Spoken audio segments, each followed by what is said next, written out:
I'm Charles Bankhead of MedPage Today, reporting from the San Antonio Breast Cancer Symposium. Bone-preserving bisphosphonate drugs may have direct anti-cancer activity as well, according to results of two different retrospective studies reported at the meeting. An analysis of 10,000 participants in the Women's Health Initiative showed a significant reduction in the incidence of invasive breast cancer among women taking bisphosphonates. At a press conference in San Antonio, Dr. Rowan Chlebowski of Harvard-UCLA Medical Center in Los Angeles reported the key results of the study.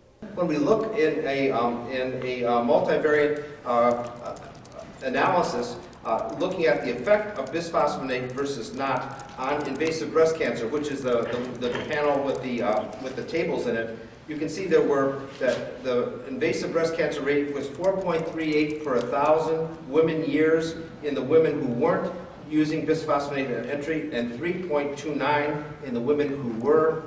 So that's a hazard ratio of 0.69 with a p-value of less than 0.01. Now, of interest to us was that the ER-positive patients had about the same effect with a hazard ratio of 0.70, reflecting about a 30% lower incidence associated with bisphosphonate use, which was significant. Perhaps equally impressive, even though the numbers are very, very small, is that there was a suggestion that ER-negative cancers may also be influenced as well. There you can see the hazard ratio is about the same, 0.68. Because of the small numbers, the data is not statistically significant. Although bisphosphonate use was associated with a reduction in invasive cancer, use of the drugs increased the risk of non-invasive ductal carcinoma in situ, or DCIS.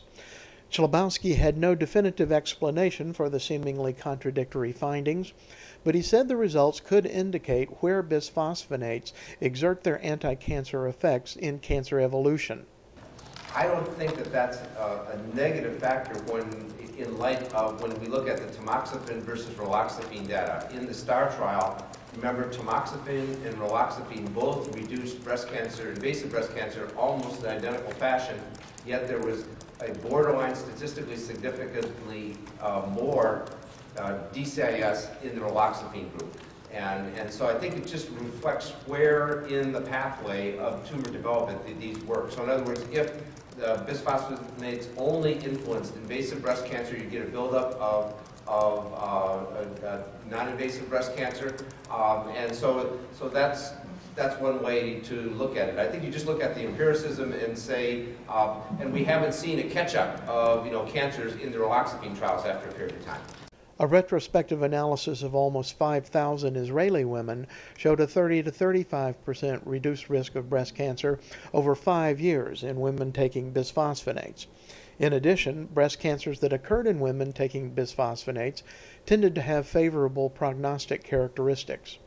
From the San Antonio Breast Cancer Symposium, I'm Charles Bankhead, MedPage Today.